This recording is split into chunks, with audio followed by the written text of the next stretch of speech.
Penny. Live. Hello, hello, hello. Welcome, welcome, welcome to Empowerment Moment with yours truly, Dr. G. I am so excited you can join me. I host this monthly programming, and for those who may know, I'm the founder and executive director for My Goal, an organization that is 18 years old. I can't even believe that. We exist to support families facing autism and other intellectual disabilities throughout their lifespan. And I am privileged and honored to come alongside so many families. And as I reflect on my journey, I am just so blessed that God enabled me, chose me for this assignment. My life story is that it's really a key component of a text in the Bible that says, John 15:16, you did not choose me, I chose you, that you will go and bear fruit, much fruit. And I believe once I caught that revelation, I call it, an understanding of my purpose. I am incredibly blessed. And so today's topic is kind of surrounded at that a little bit, but it's more or less to kind of challenge everyone. So for the past, so we come alongside, and this programming has gone on to really be a source of encouragement, empowerment, to activate something in each person out there who is on this journey, supporting families, supporting individuals, all their loved ones that have special healthcare needs. And they might have it in a season, it's maybe a longer period of time. For some of us, we've been on this journey for quite a bit of time.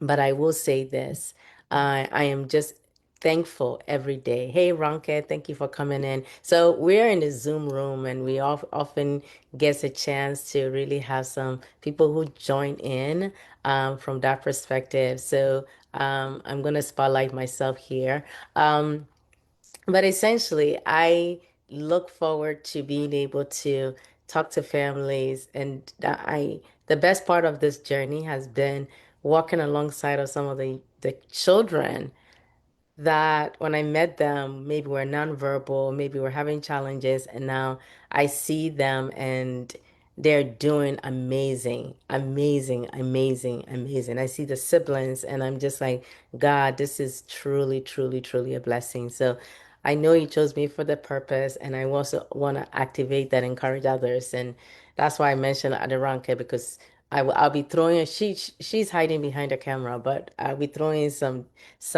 nuggets here and there, and she appreciates it. So I love you, my sister, for always being a source of encouragement to me and others. So we've been on the topic of the journey to becoming the advocate. And for the past 3 months, we've been talking about it. So the first episode or first discussion, or in that month, I talked about going from being overwhelmed to ownership, really understanding that, you might be feeling like you're underwater, and you go from that place to just really recognizing that this is what God has called you to be, to do. One way or the other, we all have something that we're going to have to really process through.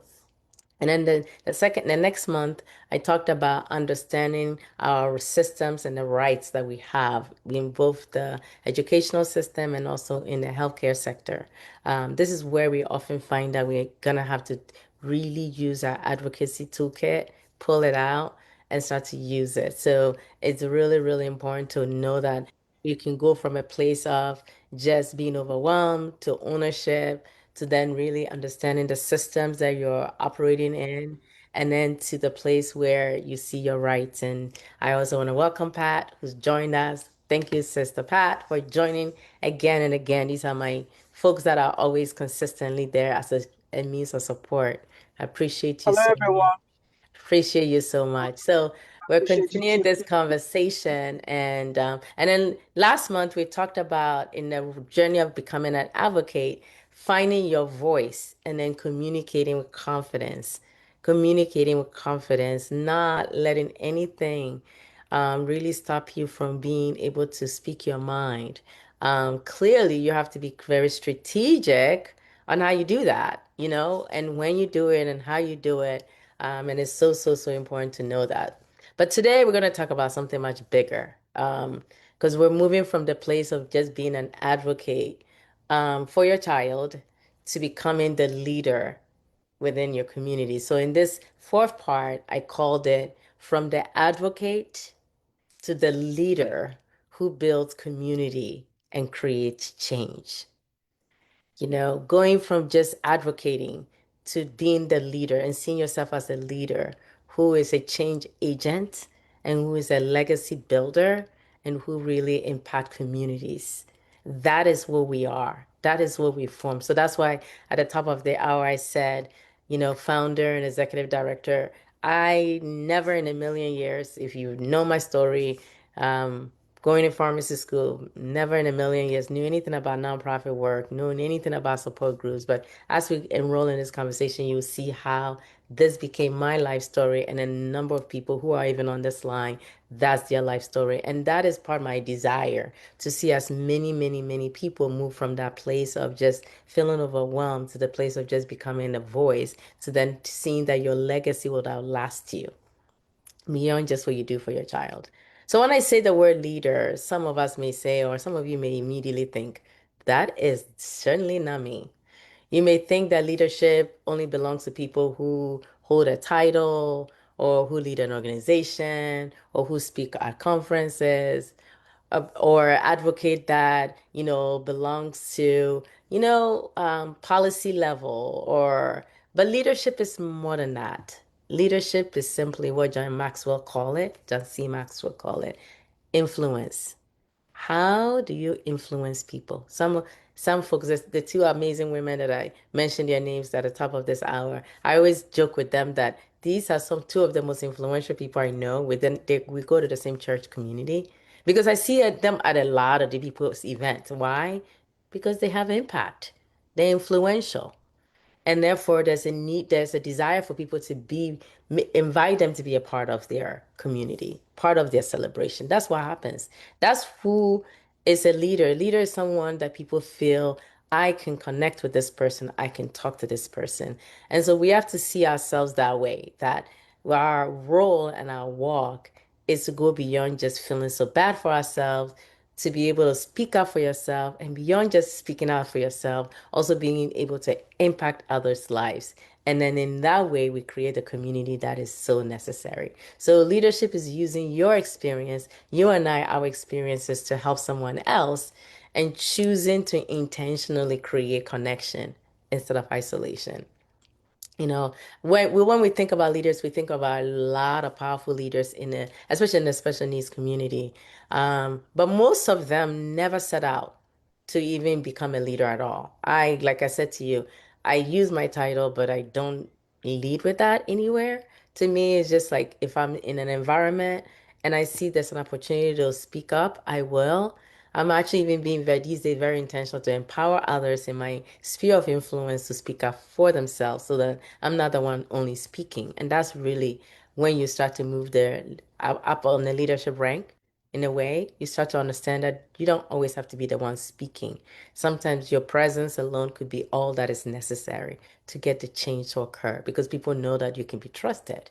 So the point here is that we want to get to the place where, as families out there listening, your overwhelm is not going to stay that way. It will be turned into something more.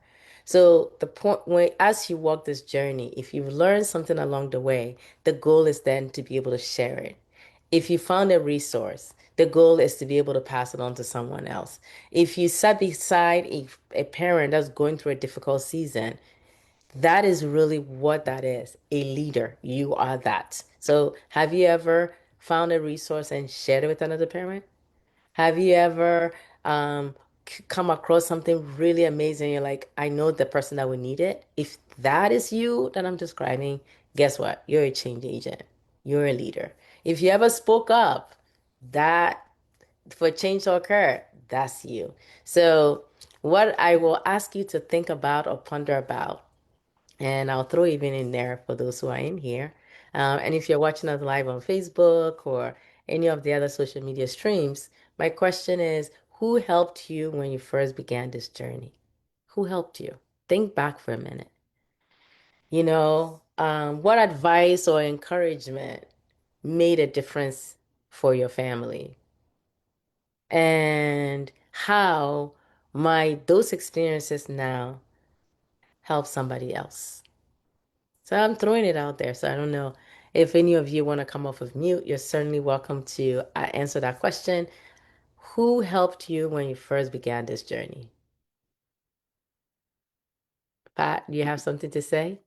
Yes, I was driving, so that's why I couldn't put on the Yeah. video. Yeah, you helped me first, you, and was second, Deaconess Foluke.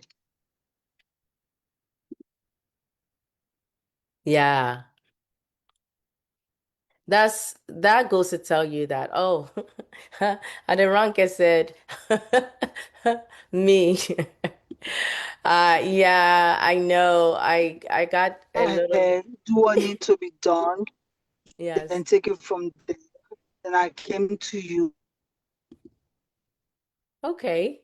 All right. So Pat was saying that she didn't know what to do. There was another woman at my church who was a special needs teacher, and that was one of the people that helped. Um, I always say Not to people, shame. Yeah. yeah, you were it, and the key thing was for you not to be ashamed. I just heard you say that part.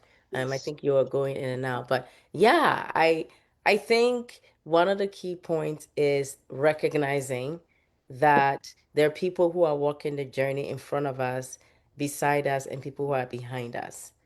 And what is our role in making sure that we come together so that we realize that our journey has a purpose? Every family's journey has meaning, has value, and the fact of the matter is, you and I, our challenges that we overcome, out of that become our wisdom that we can share with others. So I want to challenge you. What are some of the challenges that you've come? So, Pat, think about all the milestones that Michael has gone through, right? From elementary school to middle school, now to high school, and all the things that along the journey that you discovered and that you had to fight through. Those are the pillar points upon which we now have to help others with because they get there and they're like, whoa. I mean, I've always shared that one of the most challenging times was transitioning. The transition season, OMG. Wow.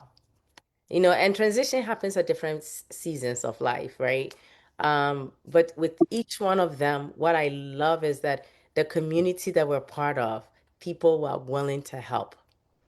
And so hopefully, Pat, you're going to do partners in policy making class this year. Oh, God, let me first read it. So for those watching us, maybe overseas or somewhere else, um, yeah, Deranka says she's getting close to transitioning. Yeah, so we'll have some conversations about that. So there's a number of programs in the United States anywhere, and some of it is state funded, that really does some training around advocacy and really understands the systems and really empowering, giving family voices. And for me, the Box Center has been that. And if you've ever heard me talk about it, many, many, many a times. This organization has been so instrumental in the knowledge and education that I personally have had. So I don't take credit for anything that I do right now. Absolutely, my biggest credit, of course, comes from the Lord, my Lord Jesus Christ. But beyond just that, I look at all the people that have walked alongside of me, and my hat goes out to them. So it made me recognize that my journey has a purpose. Every single person, every one of you at the sound of my voice, if you're listening or hearing, please know that there are challenges that you are overcoming now that will become wisdom that you can share with others. We often become the people, we meet people that who once, who will become, who will meet people who will enter the place that we are right now, or we've passed, right? So my son now is 25 years old. I can't even believe it. Mm. I'm just sitting here like, okay, how do I have a 25-year-old?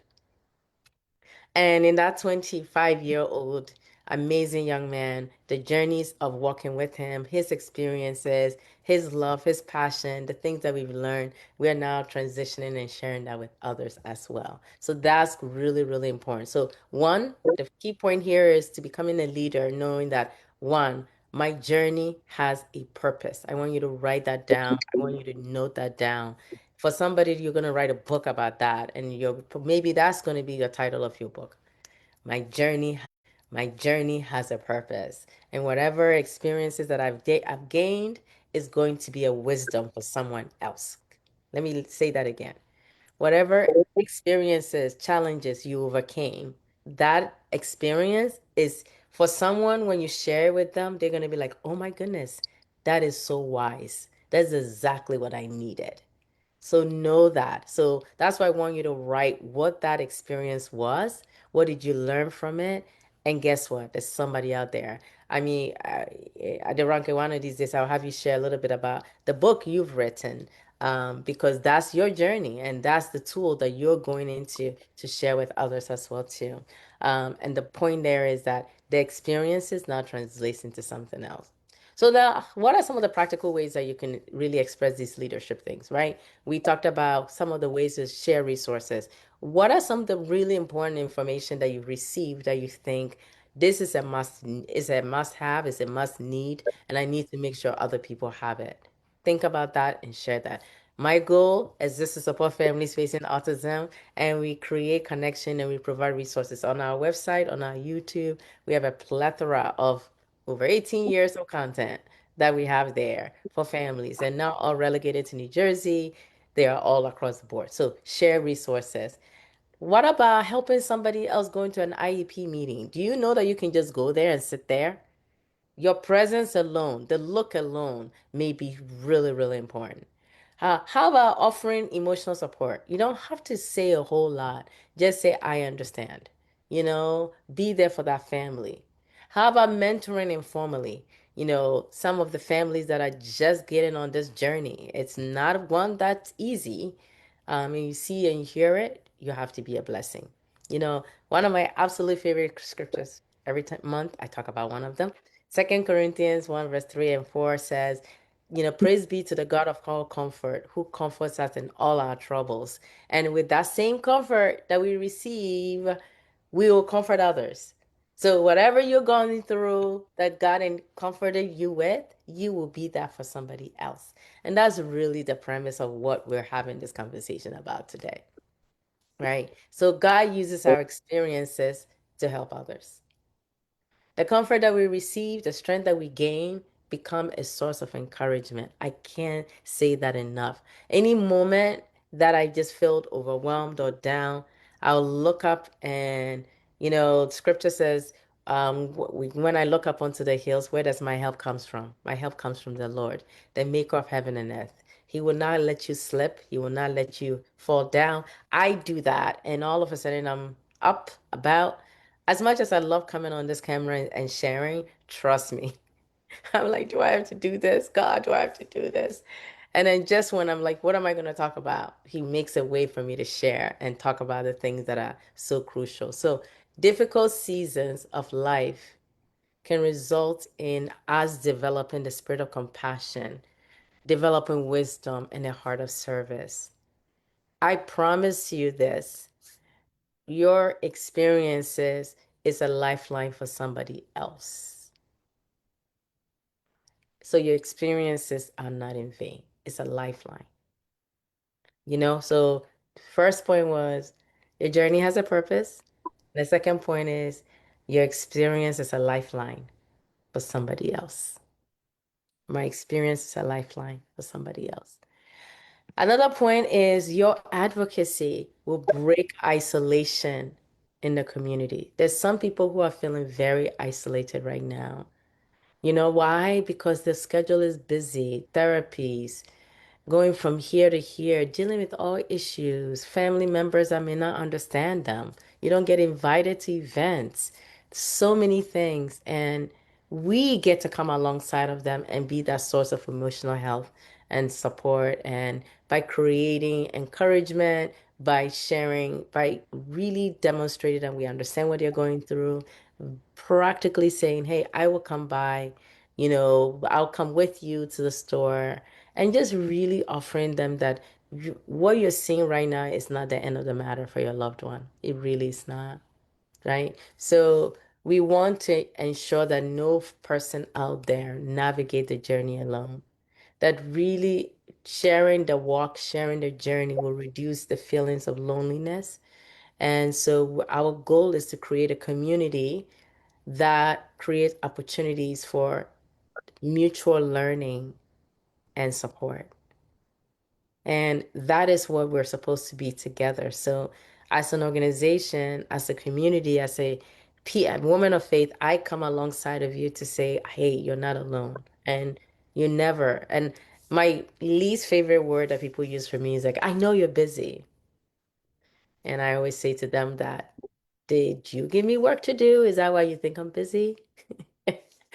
God gives grace. So if you're ever in a situation where you feel like, hey, I need to reach me, my email is simply genevieve@mygoalinc.org. You can also email info@mygoalinc.org. It's shorter. I will see it. My team will see it. We'll be there for you. We want you to know that we are here for you. Ecclesiastes chapter 4, 9 and 10 says, two are better than one. If either one of them falls down, the other one can help the other one. So we are better together than alone. So no one should be there by themselves. So think about it. How does it feel to be connected to a supportive community? It feels good.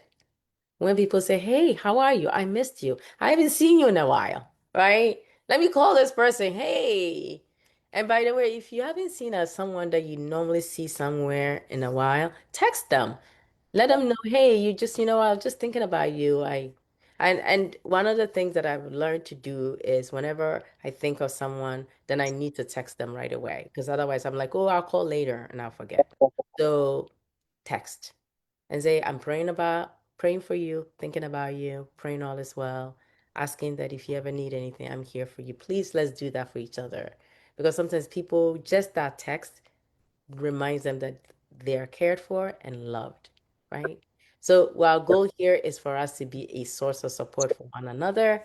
We also want to understand that this is our part of how leadership is. Leadership is demonstrating compassion, it's demonstrating love, it's a service, it's an act of service, it's sharing information, it's providing emotional support, it's becoming like a mentor to others, and all of this has a ripple effect. It has you impact somebody else will impact somebody else, and together we form a community. And so that at the end of the day, we know we're all together in it, right? Another text I would throw to you all is Galatians 2, 6, 6, 6, 2. It said, let's carry each other's burden. In this way, we will fulfill the law of Christ. So, well, our goal is to carry each other's burden. The goal is because what that means is that if I get to share with you what I'm going through, all of a sudden, and maybe perhaps I'm even crying my eyes out about something and then that happened. By the time the tears come down, you just feel better. You just feel like lighter. So the goal is for us to share each other's burden, because what that does is it reflects compassion and service. It ensures that you're never in that valley alone, and it makes it easier to walk this journey, right? So think about someone who's helped you. And if you think about that person, send them a text and let them know that you want to say thank you. Maybe it's a teacher. By the way, school just let out. How cool would it be if you have your teacher's number to text them and say, I just want to say thank you for the school year and what you did? I think it made your absolute day. Think about that paraprofessional. Think about that doctor. Oh, yeah, the Ronka said I texted them all today. Excellent. Think about that doctor that is always there, that listens, the social worker. Let's send them some love, man. Let's just like, we want to make sure you are, you are a blessing to me. Let's do that. Now, advocacy is important and impactful, when it's beyond just our, we think about more than our child, right? So that's what really the whole point of this thing is that we're saying there are people who are in our lives who God brought in at one point or the other that I need to let them know that they appreciate it.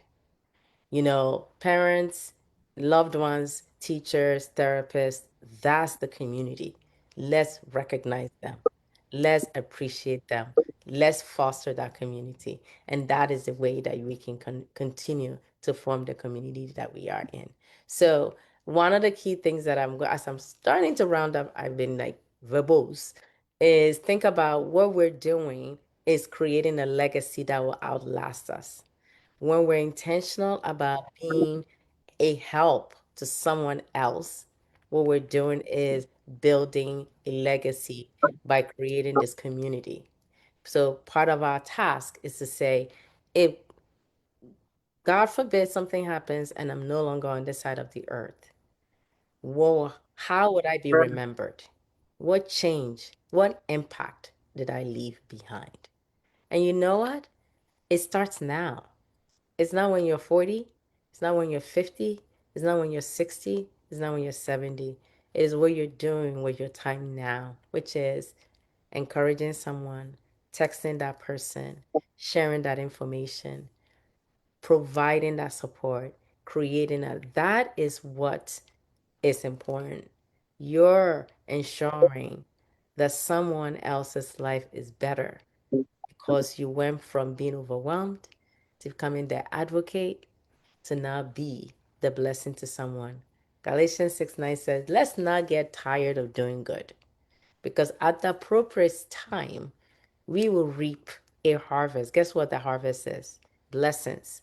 How do you get blessings? Peace of mind. Did you know that when you can sleep at night, that's you're blessed, right? Things may not be 100% perfect. You don't owe anyone anything. The fact that you can sleep at night is a blessing. And that's what happens when you are paying it forward. So I want us to be encouraged that our story matters, our journey is impactful. We're helping to kind of create community by being a blessing intentionally. We are so intentional about that. Part of what we're doing is creating leadership and being the leaders naturally. That is what it is. It's not a title. You don't need to have some title as a doctor, pastor, or it's not about that. It's about who you are to people and the impact that you have in their lives. That is what that is. So advocacy extends beyond your child. You are giving purpose to the journey you're on. And what you're doing is going to ensure your legacy is established because your children are watching and they're inspired by that. So I just pray for every single person who is listening to me that you receive the strength that you need for the journey that you're on. And know that as you are going on that journey, your experiences is wisdom and a lifeline for somebody else. And I hope that you will experience the fullness of what you believe God to create for you and know that there's hope and as you persevere, you will continue to endure. You will continue to press through and it may not be perfect, but you take it one day at a time. So I'll say this, your advocacy begins with loving your child and loving them well. Love them 100%. They're not perfect, but you can love them. Leadership begins when that love that you have for your child expands to you wanting to serve others by loving them, by being resourceful, by encouraging, by even smiling. Do you know that your face is your biggest asset? I I choose to smile because I know that that might brighten somebody's day. It will strengthen the community around you. It creates the hope. Your journey of advocacy is creating hope and opportunities for generations to come. We're in a season right now that special education is under. It's very political. Maybe I'll make that a topic for next month. But there's a lot of changes, and some of us have been beneficiary of what others fought so hard for. So, how do we ensure that the next generation will also experience fullness of what we have and not backwards? So, let's think about how we can use our voices and share our stories with those who are in authority to make policymakers to ensure that they know that the decisions they make, the votes that they make, the legislation that they create and vote on has eternal, it has significant effect on people's lives. So that would be my word of encouragement for all of us. I hope and pray that one way or the other, something I've said is going to move you to action, which is for you to know that you are the leader. So claim that title because you are. Claim it because you're a blessing. Claim it because you're impactful.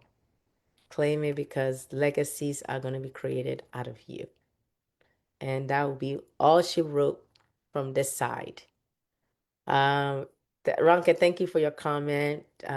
Pat, thank you also for your love and your comments. I will say that you guys continue to be a blessing. There's a lot of families out there who we interact with, we work with, we really appreciate them. So thank you for always coming alongside, and thank you for your advocacy with all the families and individuals that you serve on that end.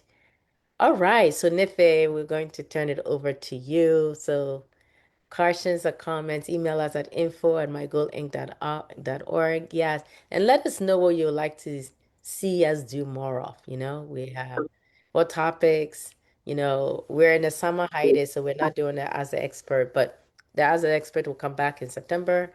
But Nife has some few updates coming up for us. So go ahead. Hello, everybody. Thank you for joining us today. We hope you had a good time with this topic. It'll also be on our YouTube channel by tomorrow. If you want to catch the replay or you want to send it to somebody, we will send the link in the group chat, and the link will also be on our July constant contact, our email that we send out. So first of all, we have our Father's Day golf outing for special needs dads. That is happening this Sunday, June 28th from 2 to 4 p.m. at Top Golf Edison. So it'll be a nice day of friendly competition. Dads can meet other dads. It'll just be a good time for connection. If you came to the Mother's Day spa event, this is pretty much the equivalent for Father's Day. So moms, aunties, wives, sisters, if you know a special needs dad, shoot him the flyer. Spots close or RSVP closes tomorrow. So make sure he registers as soon as possible so we can get him in and just have a good time on Sunday. Next, we have our summer swim meetup, which continues in July. It'll be July 11th from 1 to 3 in Sayreville at the Aquatics and Fitness Center. Of course, it's always a good time. Swimming, it's exercise for the kids. The parents get to chill a little bit, swim. It's just so nice to be in the water, especially when it's hot. So make sure to come out. We also have it in August if you can't make it to the July event. And the August event will have a nice little picnic afterwards, which is even better for continuing the fellowship that happens while we're in the pool. And then lastly, we have Empowerment Moment, the July edition. If you've been enjoying this advocacy series so far, make sure you come to the July version and invite a friend, invite anybody that you know that you feel like needs a word of encouragement to get through the season. We all need encouragement, don't we? So come out, register, and let's just have a good time. And then last but not least, save the date for our ninth, is it 18th or 19th? 18th. 18th annual gala. It's literally on the flyer. 18th annual autism gala. Our theme this year is resilience through hope. It will be, please note the date change, September 19th, 2026. September, not November. It is in September at Pines Manor in Edison, New Jersey. We hope to see everyone there. So everybody get ready, get your nicest dress ready. Whoever you're bringing with you, get ready to participate in our tricky tray. It's gonna be so much fun. So we hope to see all of you there. Excellent. Thank you so much, Nife. I also want to announce that we are saying thank you to all our sponsors, donors, and supporters. Our grant programming just closed out. The grant committee just reviewing the applications. We're rounding that off, and we'll be making announcements very soon, within the next 2 weeks, to all our grant recipients. So there's going to be some happy people out there who are being blessed. We're going to recognize 25 families with $1,000 each. All this is doable. All this is accomplished because of the generosity of so many families. Yes, Ronke, my goal is 18 years already. We're an adult, so we're gonna have our adult party on the 19th. So as Nifa said, 19th September, September 19th, our date moved up 2 whole months almost. Yeah, it's about 6 weeks than what we typically do, but we'll love to for you to save the date and hope to see you there. So once again, please mark the date, September 19th. It's going to be right around the corner in the next 3 months. So we just wanted to make sure people are aware, make the notes, and share that information around. So thank you for joining us tonight. We love you, we appreciate you, and share the videos, the links, because there may be someone out there who just needs to be reminded they're the leader. And we go from being an advocate to the leader who makes a change and transformation in your community. So thanks as always, Pat and Adoranke, and to everyone that watches us. Have a great night. Bye bye now.